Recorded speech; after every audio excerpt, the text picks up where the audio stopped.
channel, The Life of Ashley Hicks. Congratulations to all the new mamas out there, or mamas to be. And thank you for everybody that have continued to show support to us and have watched our videos from the beginning. We definitely appreciate you all. And today we wanted to talk about the prenatal COVID-19 visits.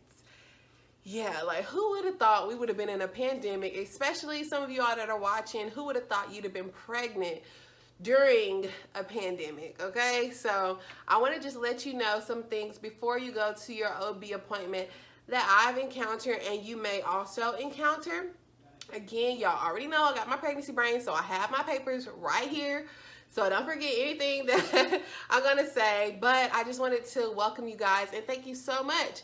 And I have 6 things, that you need to know about your appointment. Hopefully, I can get all 6 done, you know what I'm saying, in order, and I don't like jump around, so just bear with me. Number 1, they're going to be more spaced out, okay? Like your appointments are going to be spaced out. So I remember in the beginning, I got my pamphlet, and it was saying, oh, we'll see you every 6 weeks up into your 2nd trimester.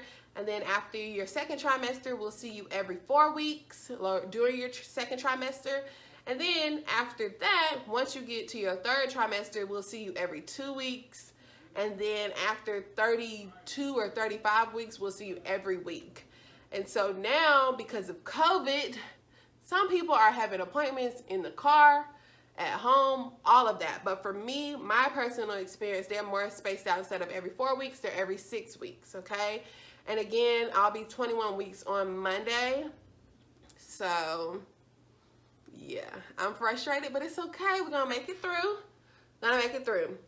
Number 2, there will be multiple screening calls, okay? So they'll probably call you the day before your appointment. They'll call you, like if you make your appointment over the phone, they'll screen you on your phone call. And then once you get to the doctor's office, instead of coming in, you have to sit in the car and they'll screen you while you're in the car. And then once they say, oh, you can come up, then you have to wait in the lobby and get screened in the lobby. Mind you, they ask you all the same questions, okay? And listen, one of my pet peeves is repeating myself. So, yeah, I guess God is working on my patience in that, because I've never had to repeat myself so many times. Like, literally, they ask you, have you traveled? I remember when it first started, back in March, April, they would ask, have you traveled outside of the United States? Because remember, at that time, COVID was happening outside of the United States, and some people were bringing it back, right? Somehow, some way, it finally got all the way here into little old North Carolina. And I remember we had 1 case. Now we have over like 41,000 cases, okay, of COVID.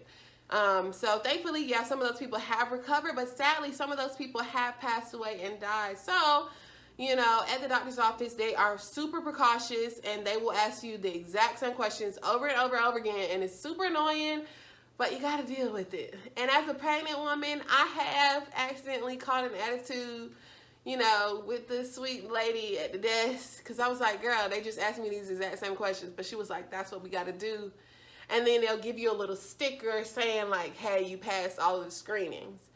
But, do I like doing it? No, absolutely not. But that's what they do, okay? And some of those questions now, because there are more cases state to state, they will ask you, have you traveled outside of the state?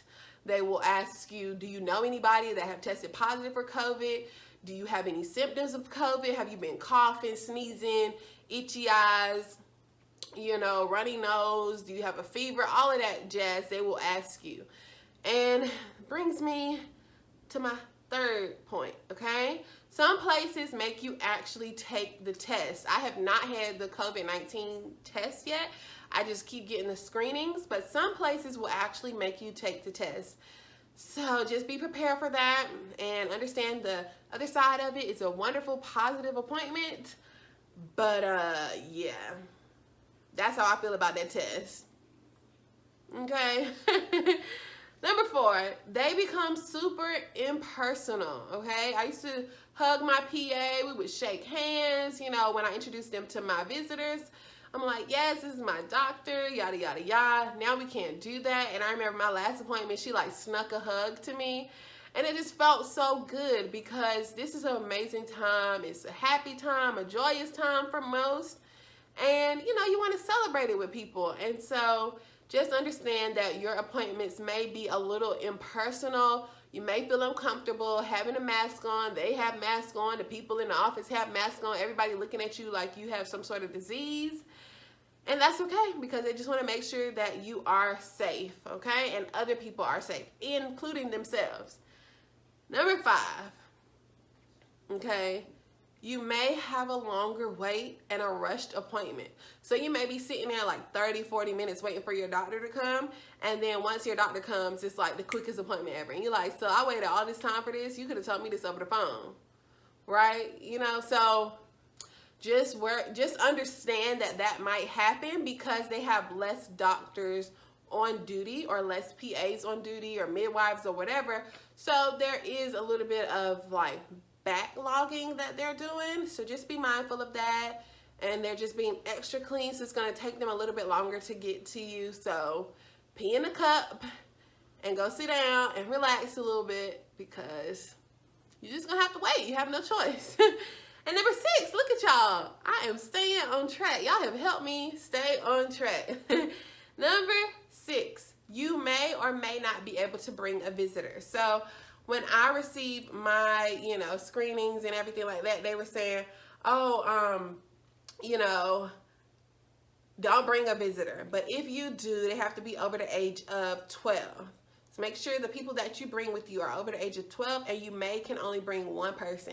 In some states, some places, depending on if you're high risk, different things like that, they don't even allow a visitor. So for those of you like myself that are able to get at least one person there, just be grateful and roll with the punches because, you know, this is the time frame that we're living in now. And as y'all already seen, I have gotten super emotional time and time again. So now I'm just going to be grateful that I can get my one little visitor. And I'm going to drag my visitor on along so they can enjoy the experience with me. And that's that. So I hope those 6 tips helped you. For those of you that are getting ready to go to your appointments, I hope that was super helpful. And for those of you that are already going to appointments, stay strong, keep the faith, and it'll all be over soon, okay? But again, thank you so much for watching. Again, I'm Ashley Hicks. Be sure to like, comment, and subscribe, and I will see you all next time. Bye.